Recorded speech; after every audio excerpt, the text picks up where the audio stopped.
विधानसभा का चुनाव अपने आखिरी चरण में अब चल रहा है। 20 नवंबर को वोटिंग होगी। ऐसे में हर जो भी कैंडिडेट है वो अपने मतदाताओं को कन्विंस कर रहा है। हमारे साथ नीतीश राणे हैं।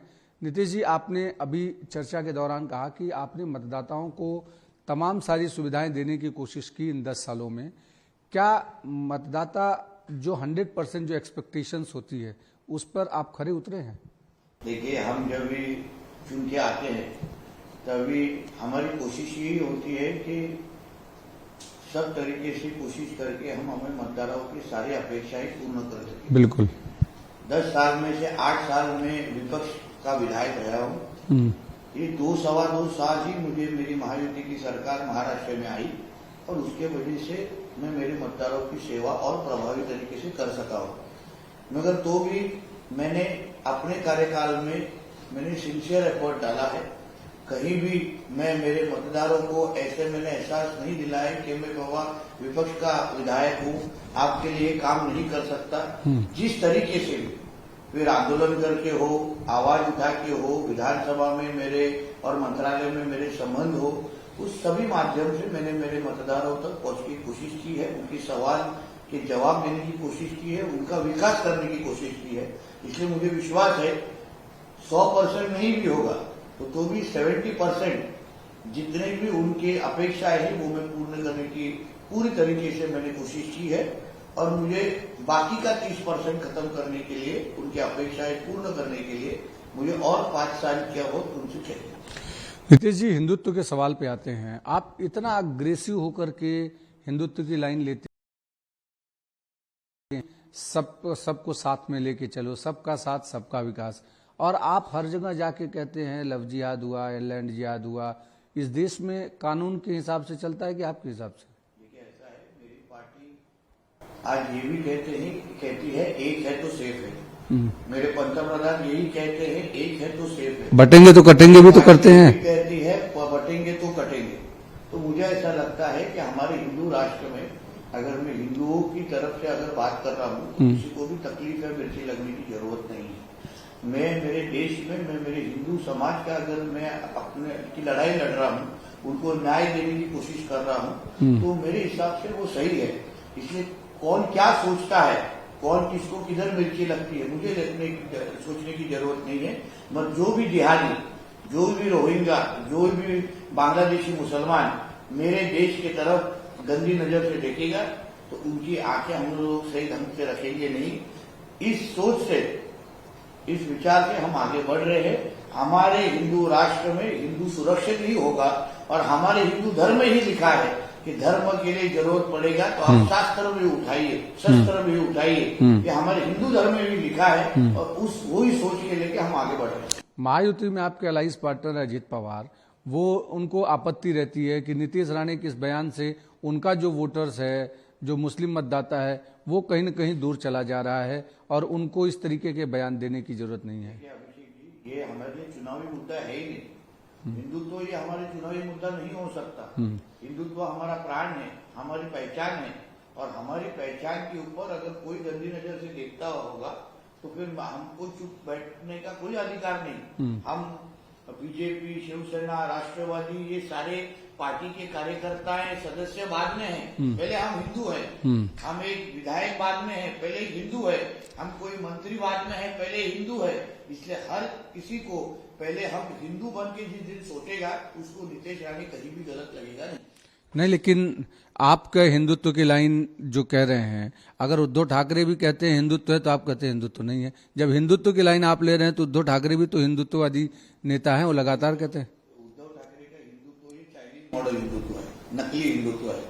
जिस हिंदुत्व में, कौन से हिंदुत्व में हरे झंडे दिखाए जाते हैं, कौन से हिंदुत्व में हरा गुलाल उड़ाया जाता है, कौन से हिंदुत्व में सर तन से जुदा के नारे दिए जाते हैं, कौन से हिंदुत्व में लव जिहाद और लैंड जिहाद का समर्थन किया जाता है।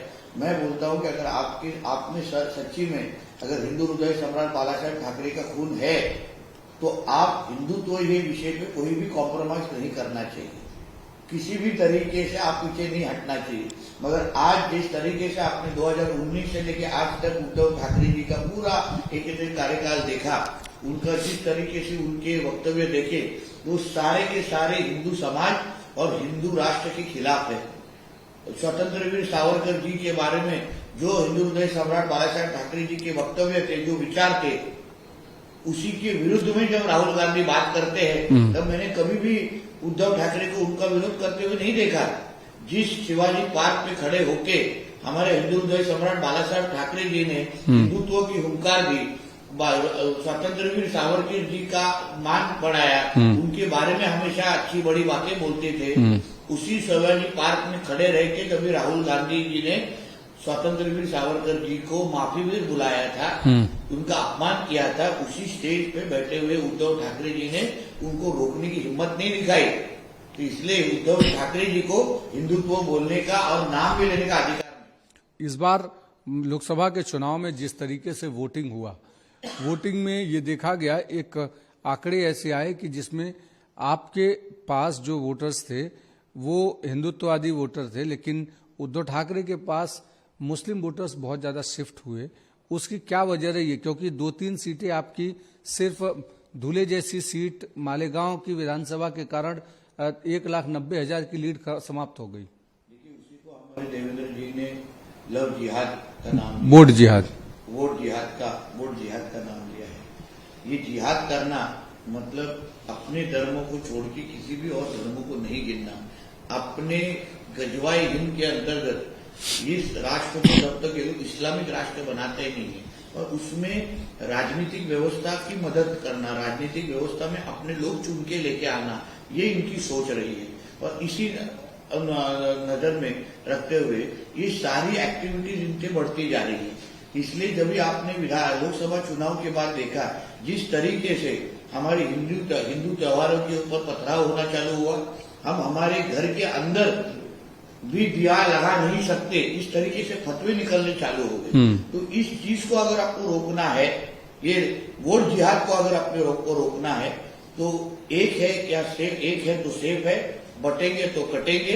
अगर वो अगर अपने धर्म को अपने राजनीति के पहले रखते हैं तो हिंदू समाज ने भी अपने धर्म को राजनीति के आगे रखना है। और आने वाले 20 तारीख को एक हिंदू बन के एक बार अगर आपको अपने त्योहार मनाने हैं, आपको अपने भगवानों के पास जो गंदे नजर से देखते हैं उनको जवाब देना है, आपके घर में जो आपकी बेटी है उसको अगर सुरक्षित घर के बाहर भेजना है, उसकी तरफ कोई असलम या आमिर गंदी नजर से देखते हुए आपको नहीं देखना है, तो आपको एक बार 20 नवंबर को एक हिंदू बन के जाके हिंदुत्ववादी जो विचार की जो पक्ष है, पार्टी है, उनको जाके वोट करना है। मैं आपको विश्वास देता हूं हमारे हिंदू राष्ट्र में 90% लोग हिंदू रहते हैं, 90% लोग हिंदू रहते हैं। सारे के सारे हिंदुओं ने अगर सोचा तो हमारा महाराष्ट्र ये भगवाधारी महाराष्ट्र होने में वक्त लगेगा। आपने एक वीडियो ट्वीट किया था 2-4 दिन पहले और उसमें कहा कि यूबीटी के नेता किस तरीके से मुस्लिम उलेमाओं के पास, मौलवियों के पास, मौलानों के पास जा रहे हैं कि वो उनके पक्ष में समर्थन में वोट की अपील करें। तो वोट देने का अधिकार तो उनको भी है, तो वो किसको करें किसको नहीं करें? वोट कर रहे हैं, मुझे आपको कहना है, आपको आपके मुसलमान जो मौलवी है आपको वहां बैठ के फतवे क्यों निकाल रहे हो? आपके जो उलेमा बोर्ड ने जो कि 17 मांग किए हैं उसके अंदर आपको अगर आप सर्वधर्म समभाव बात करते हैं, गंगा जमुना तहजीब के बारे में बात करते हैं, अगर आप भाईचारा की बात करते हैं, तो फिर उलेमा बोर्ड की सारे मांगों में सब के सब हिंदू राष्ट्र के खिलाफ क्यों है? हिंदुओं के खिलाफ क्यों है? वक्फ बोर्ड में आपको हिंदू पसंद नहीं है, उलेमा बोर्ड में सारी मांग हिंदुओं के खिलाफ है, और वो आप तो भी चाहते हैं कि हम कुछ बात न करें, हम उनका विरोध नहीं करें। तो जो कुछ आपने वो वीडियो में देखा, उसको फतवा जो उनको निकाला जा रहा था कि आप चुन के आने के बाद सिर्फ मुसलमानों का ही हित देखना चाहिए। क्या हमारे देश में, हमारे मुंबई में हिंदू रहते नहीं है? हिंदू खत्म हो चुके हैं? मतलब इनको जो इनके एमएलए चुन के देने हैं सिर्फ मुसलमानों के लिए चुन के देने, हिंदुओं का विकास करना नहीं है, हिंदुओं को जीने देना नहीं है, ताकि कल अगर उनका विधायक चुन के आ जाए तो फिर ये वहां के हिंदुओं को तकलीफ दे के वहां से भगाने का कार्यक्रम चालू कर नहीं, लेकिन शिवसेना आपकी सहयोगी पार्टी है, उसकी एमएलए जब मुसलमानों को बुर्का बांटती हैं तब आपको नहीं लगता हिंदुत्व? हमारे मुंबई अध्यक्ष आशीष शेलार जी ने आक्षेप लिया है। हमको ये सब इस तरीके की जो जिसको हम तुष्टीकरण की राजनीति बोलते हैं, एक ही धर्म के को इतना लाल करने की बात जो करते हमको बिल्कुल पसंद नहीं है। हम उनको बिल्कुल समर्थन नहीं करते। हमारे देवेंद्र जी ने पहले दिन से नवाब मलिक का विरोध किया है।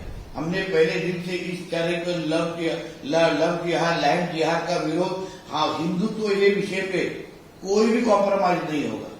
जो हिंदुओं के खिलाफ होगा उसके खिलाफ हम बात करेंगे, ये हमारी सोच है। आप लगातार इस पर बात कर रहे हैं। इसी दौरान आपके एक नेता हैं किरीट सोमैया, उन्होंने एक जो ग्राफिक्स निकाला, उन्होंने कहा कि ऐसी 30 की रिपोर्ट्स है कि जिसमें 2050 तक मुंबई में जो है वो 50% के आसपास रोहिंग्या और बांग्लादेशी मुसलमान हो जाएंगे। तो हम लोग पहले दिन से बात कर रहे हैं ना अभिषेक जी, जिस बारे में हमारे किरीट सोमैया जी ने 30 का रिपोर्ट दिखाया है। हमारे मुंबई में जो रहने वाले घुसपैठिया है, आज आपको मालूम है मुंबई एक टाइम बॉम्ब पे बैठा है, जो टाइम बॉम्ब कभी भी फट सकता है। हर एक घर में 30-30, 40-40 रोहिंग्या और मुसलमान आके बैठे हैं। उनको आधार कार्ड दिया जाता है, उनको वोटिंग के लिए बाहर निकाला जाता है और फिर अपने आज लोग चुन के लेके आए जाते हैं। अगर आप इस चीज के ऊपर अगर हम भूमिका लेंगे नहीं तो आज यूरोप में देखिए क्या हो रहा है, आज ग्रेट ब्रिटेन में, यूके में देखिए क्या हो रहा है, आज अन्य देशों में देखो क्या हो रहा है। अगर ये चीज अगर हम लोग ने रोका नहीं तो मुंबई को पाकिस्तान, मुंबई को बांग्लादेश, जिस तरीके से बांग्लादेश की हिंदुओं की हालत हुई है, वहां उनको मारा गया, एक दिन ये सारे घुसपैठिया बाहर मुंबई के रस्तों पे आएंगे और फिर हमको हमारे जीना मुश्किल कर देंगे, हमारे घर के अंदर के मंदिर तोड़ के जाएंगे। इसलिए हमको इनको साफ करने का काम, जैसे घर में हम पेस्ट कंट्रोल करते हैं, उसी तरीके की गंदगी को साफ करने का काम हमको हमारे माध्यम से करना ही होगा। इसलिए ये चुनाव इम्पोर्टेंट है। कल अगर हमारी हिंदुत्व विचार की सरकार आएगी तो ये एक भी रोहिंग्या और बांग्लादेशी को हम मुंबई में रखेंगे नहीं। सरकार आपकी 2.5 साल रही, गृहमंत्री आपके रहे, और अगर आपको इतना पता है कि बांग्लादेशी और रोहिंग्या मुसलमान मुंबई में घुसपैठ गए, उस पर एक्शन महाराष्ट्र सरकार ने कितना लिया? आपको शायद उस चीज को आपने कवर अच्छी तरह से किया नहीं रहेगा, मगर हमारे गृह मंत्री और उप मुख्यमंत्री देवेंद्र जी ने बहुत अलग अलग टास्क फोर्स तैयार किए, अलग अलग तरीके से एजेंसीज की मदद ली और बड़े पैमाने पे ये बांग्लादेश और रोहिंग्या की नाम की जो गंदगी हमारे मुंबई में, महाराष्ट्र में, उनको साफ करने की बहुत बड़ी मुहिम शुरू की है।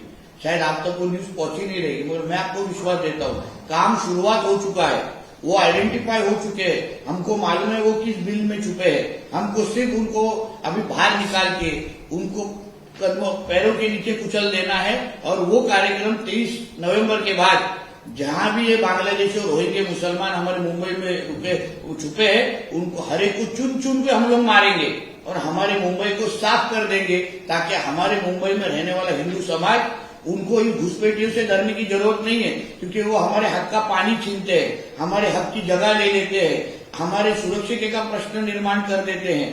ये सारी की सारी चीजें ये गंदगी की वजह से हो रही है। इसलिए हमारे मुंबई को रोहिंग्या और बांग्लादेशी मुक्त कराने के लिए हमको हमारे हिंदुत्व विचार की सरकार चाहिए। मैं आपको विश्वास देता हूँ जिस स्पीड से हम लोग काम कर रहे हैं अभी तक देवेंद्र जी के नेतृत्व के, उसके डबल स्पीड से हम काम करेंगे और ये सारी गंदगी हमारे मुंबई को हमारे बांग्लादेश और रोहिंग्या मुक्त करने का शब्द मैं आपके माध्यम से मैं देता हूँ। वक्फ बोर्ड की बात करें, चूंकि लैंड जिहाद महाराष्ट्र भर में आप ढूंढ ढूंढ के इस तरीके के मोर्चे में जाते रहे, लैंड जिहाद की बात करते रहे, वक्फ बोर्ड में जो बिल, जो संशोधन बिल लाया केंद्र सरकार ने, उसको लेकर इतनी जो अपोजिशन में नाराजगी है, उसकी वजह क्या दिख रही है आपको? क्योंकि ऑपोजिशन को इनके वोट चाहिए। ऑपोजिशन को ये चिंता नहीं है कि हमारे देश का हर एक इंच आज बेचा जा रहा है, उसका इस्लामीकरण हो रहा है। आज वक्फ बोर्ड का कायदा पाकिस्तान में नहीं दिखेगा, वक्फ बोर्ड का कायदा बांग्लादेश में नहीं दिखेगा, मगर वक्फ बोर्ड का कायदा हमारे हिंदू राष्ट्र में आपको दिखेगा। क्यों? क्योंकि इनको हमारे भारत देश को इस्लामीकरण करना है। इधर सब जगह इनको हमारी जमीन लूट के वहां पे इलीगल मजार और मस्जिद बनाना है, वहां पे हरी चादरें चढ़ानी है, ताकि हम वहां के रहने वाला हिंदू वहां से भाग जाए और यहाँ इनको इनकी आबादी बढ़ानी है। इनको किसी भी तरीके से 2047 तक हिंदुओं की जो जनसंख्या है वो आज जो हम 85% पे इनको मुसलमान समाज की जो जनसंख्या है उनको उतनी करनी है, ताकि कल जिस तरीके से उन्होंने बांग्लादेश को तबाह कर दिया, पाकिस्तान में आज इस्लाम राष्ट्र में बन के वो लोग रहते, उसी तरह वो अभिमान से कह सकते हैं कि भारत भी हमारा इस्लाम राष्ट्र है। मगर उनको मालूम है इसमें सबसे बड़ा रोड़ा, इसमें सबसे बड़ा इसमें अड़चन ये नरेंद्र मोदी जी की है, नरेंद्र मोदी जी की सरकार की है और उसके साथ हम जैसे हिंदुत्ववादी कार्यकर्ताओं की है। इसलिए तो देखो उलेमा बोर्ड ने अपने मांगों में एक मांग क्या की है कि रामगिरी महाराज और नितेश राणे को अटक करो, बिल्कुल, क्योंकि उनको मालूम है हम सच्चाई बात कर रहे हैं। मेरे जो कुछ भी वक्तव्य है, जो कुछ भी मेरे आंदोलन है, मैं चैलेंज करता हूं कोई भी मुसलमान समाज का स्कॉलर, कोई भी मुसलमान समाज का नेता मेरे साथ स्टेज पे आ जाए और मेरे को प्रूव कर दे, सिद्ध कर दे कि नितेश राणे ने जो आंदोलन किया, जो मुद्दा उठाया वो झूठ है। आपको डर नहीं लगता कि इतना सब कुछ, चूंकि अब जैसे अरेस्ट करने की बात अगर कर रहे हैं तो हो सकता है कि इस तरीके के हमले की भी प्लानिंग रची जा रही हो, क्योंकि लगातार आप अग्रेसिव बात कर रहे हैं, लगातार एक समाज के खिलाफ, एक धर्म के खिलाफ। छत्रपति शिवाजी महाराज के मामले, हमारा खून भगवा है, हरा नहीं है कि हम लोग बैठ के डरे। इनको जो करना है ना वो करे, इनको भी मालूम है अगर जो करने के लिए आएगा ना वो 2 पैरों पे वापस जाएगा नहीं। तो इसलिए इस तरीके की सूखी धमकियां वो नितेश राणे को देने की हिम्मत ना करे, क्योंकि हम इन जैसे लोगों को 10 मच्छर रोज मारने वाले हम लोग है। ये हरे मच्छर 10 रोज मार सकते, इतनी ताकत हमें है। इसलिए ये सारी सूखी धमकियों से हमको कुछ फर्क नहीं पड़ता। और मैं हमारे हिंदू राष्ट्र और हमारे हिंदू धर्म की बात कर रहा हूँ। आपको अगर नितेश राणे की बातें इतनी चुभ रही है ना, तो फिर आप हमारे देश में, हमारे देश को इस्लामिक राष्ट्र बनाने की कोशिश ना करें। आप रहिए ना, बाकी सब जैसे धर्म के लोग यहाँ रहते हैं उस जैसे रहिए। क्यों आपको, जैसे पाकिस्तान में जो रहने वाले हमारे जो हिंदू है वो अगर कल बैठ के वहां उस पाकिस्तान को भगवाधारी देश बनाने की कोशिश करे, वहां उसको हिंदू राष्ट्र बनाने की कोशिश करे, वहां का पाकिस्तान का मुसलमान उनको जिंदा रखेगा क्या? आज भी अगर वहां का पाकिस्तान के मुसलमान को, पाकिस्तान के मुसलमान हिंदू को, उसको 2 ही ऑप्शन दिया जाता है, या तो तुम मुसलमान बन जाओ, इस्लाम स्वीकारो, या तो तुम उनको मार डालने का काम कर देते।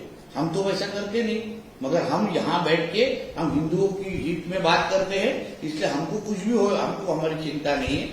आप हिंदुत्व की बात करते हैं, अपोजिशन जाति की बात करता है। आप कहते हैं हिंदू मुस्लिम बटेंगे तो कटेंगे, वो कहते हैं कि हम जातिगत जनगणना कराएंगे और सबको सबका हक दिलाएंगे। मुझे ये सवाल पूछ रहा है, जातियां क्या मुसलमान समाज में नहीं है? मुसलमान धर्म में नहीं? बिल्कुल है। पसमिंदा देखिए, असंख्य बहुत सारी जातियां वो मुसलमानों में भी है, बिल्कुल। मगर उनको मालूम है कि जिस दिन वो जातियों में बढ़ जाएंगे उनको उनका जो अस्तित्व है वो खो देंगे। बिल्कुल। वही तो हम चाहते हैं कि हमारे हिंदू समाज ने इस तरीके से सोचना चाहिए। कभी भी किसी भी मुसलमान नेता को पसमानदा जात के लिए आरक्षण मांगते हुए आपने देखा है? कभी नहीं देखेंगे। मगर हम हमारे मराठों के लिए, हम हमारे धनगरों के लिए, हम हमारे ओबीसी समाज के लिए, जातियों के लिए हम लोग आरक्षण मांग के हिंदू समाज को उनको डिवाइड करना है, हिंदू समाज की ताकत तोड़ देनी है ताकि वो इस्लामिक राष्ट्र बना सके। ये उनका उद्देश्य है और ये सफल होने नहीं देना हमको, इसलिए हमको बंटना नहीं है और इसके वजह हम कटेंगे। क्या आपको लगता है कि आप जिस तरीके से मोर्चे अलग अलग जगहों पर गए, लेके अलग अलग मोर्चों में शामिल हुए, उसका असर दिखेगा ग्राउंड पर? कि वहाँ का हिंदू समाज वो हमारे साथ में था। आज हिंदू समाज को मालूम पड़ गया है अगर इस बार 20 तारीख को हमने गलती की तो अगला हिंदुओं का त्योहार हम लोग नहीं मना पाएंगे। हम हमारे घर के अंदर की पूजा और महाआरती नहीं कर पाएंगे, हम हमारी बेटियों की शादी नहीं कर पाएंगे। ये हमारे हिंदू समाज को अच्छी तरह से मालूम है। आप सोचे जिस तरीके के ये लोग सर तन से जुदाई की घोषणाएं देने लग गए, अगर कल महाविकास आघाड़ी की सरकार आ गई तो फिर हर एक चौक पे सर तन से जुदा की घोषणाएं दी जाएंगी, हमारे मंदिर तोड़ी जाएंगी। जिस तरीके से बांग्लादेश की हिंदुओं की हालत हुई है, जहाँ पे हमारे बहनों को गैंगरेप किया गया, जहाँ पे हमारे मंदिर तोड़े गए, हमारे मूर्तियों को काटा गया, तो बाजू में गटर में डाला गया, उसी तरह की हालत महाराष्ट्र के हिंदुओं को भी होगी। ये हमारे हिंदू समाज को अच्छी तरह से मालूम है। इसीलिए मुझे विश्वास है, जितने जगह पे हम लोगों ने महाराष्ट्र में मोर्चे निकाले, वहां का हिंदू समाज इस बार 20 तारीख को हिंदुत्ववादी विचार की ही सरकार हमारे महाराष्ट्र में फिर एक बार लेके आए। एक आखिरी सवाल ये है कि राहुल गांधी ने 5 गारंटी दी, उद्धव ठाकरे ने 5 गारंटी दी कि हम 3,000 रुपया देंगे महिलाओं को, महालक्ष्मी योजना के तहत अलग अलग तरीके की योजनाओं की बात कही। आपकी सरकार जो थी वो 1,500 रुपये दे रही थी, उसमें अपोजिशन उस समय में आपत्ति दर्ज कर रहा था कि उनके पास पैसे नहीं है। आपको लगता है कि इसके आधार पर वोटिंग को लेकर के इनको गारंटी जहां जहां राहुल गांधी जी के ने गारंटी दी है, उस कर्नाटक सरकार में क्या चल रहा है? कर्नाटक के लोगों को जाके पूछिए। जो गारंटी कांग्रेस ने दी है, आज 1-1.5 साल से कर्नाटक में कांग्रेस की सरकार है, अभी तक एक भी गारंटी पूरी की नहीं है। जिस लाडली बहन योजना के खिलाफ ये लोग कोर्ट में इन लोगों ने याचिका डाली है, उसके ही खिलाफ वही योजना ये लाने की बात कर रहे हैं, क्योंकि इनको मालूम है इनको सरकार में कभी आना नहीं है, झूठ बोलना है, फेक नैरेटिव करना है, जैसे संविधान के बारे में किया, जैसा मोदी जी के बारे में किया। तो इसके वजह से इनको मालूम है इनको गवर्नमेंट में आना नहीं है, लोगों से झूठ बोलना है। अभी तक जिस उद्धव ठाकरे को खुद की गारंटी नहीं है, वो क्या लोग महाराष्ट्र के लोगों को गारंटी देगा? लेकिन उनके बैग तो इलेक्शन कमीशन से चेक करवाए जा रहे हैं ना, दो बार लगा। मालूम है, क्योंकि इलेक्शन कमीशन को चेक करना है कि ये आदमी है कि औरत है, इसलिए उनको लग रहा है कि उनके बैग में कोई मेकअप का सामान तो नहीं है ना, इसके लिए बार बार चेक हो रहा है। और एक कनकौली को लेकर के, बुरा बात लगना नहीं चाहिए। कनकौली को लेकर के कि इस बार क्या दिमाग में है आपको, आपकी विधानसभा में, कि ताकि चाहता हूं कि मेरे विधानसभा में रहने वाले लोग को अच्छी नौकरियां मिले, उनके घर में अच्छी तरह से उनकी मतलब होता ना आर्थिक, मतलब उनको अच्छा फाइनेंशियल सपोर्ट मिले। मैं चाहता हूं कि मेरे युवा जो आज गोवा, कोल्हापुर में नौकरियां के लिए जाते हैं, वो हमारे कोकण में रह के, सिंधुदुर्ग में रह के ही नौकरियां करें। बिल्कुल। यहाँ पे जिस तरीके से हमारा टूरिज्म डिस्ट्रिक्ट है, अलग अलग टूरिज्म के प्रोजेक्ट्स में यहाँ लाना चाहता हूँ। MIDC मेरे वैभववाड़ी में लाना चाहता हूँ। कुछ बड़े नाट्यगृह, जिसको हम थिएटर कहते हैं, जहाँ क्योंकि हमारी इधर कल्चरल एक्टिविटीज बहुत बड़े पैमाने पर होते हैं, बहुत बड़े से बड़े कलाकार हमारे कोखड़ से रह चुके हैं। इसलिए ये सारी चीजें मुझे आपको अगले 5 साल में करना है। मेरा विजन डॉक्यूमेंट मेरा तैयार है, मुझे क्या करना है उसमें, उसके लिए मेरा सारी की सारी तैयारी हो चुकी है। मैं सिर्फ 23 तारीख का इंतजार कर रहा हूं। एक बार 23 तारीख के बाद हमारी सरकार महाराष्ट्र में बन गई, तो मैंने जितने वायदे हमारे मतदारों को किए हैं, मैं अगले 5 साल में मैं हर एक वायदे पूरे करने के लिए मैं तैयार हूं। और उनको मालूम है कि पिछले 10 साल में जो शब्द मैंने उनको दिए थे, वो सारे शब्द मैंने पूरे करके दिखाए हैं। और अगले 5 साल का इंतजार मेरे से ज्यादा मेरे मतदार कर रहे हैं। बिल्कुल। तो नीतीश राणे से तमाम सारे मुद्दों पर बातचीत की। अब फिर एक नई शख्सियत के साथ एक बार फिर मिलेंगे। तब तक आप देखते रहिए भारत एक्सप्रेस।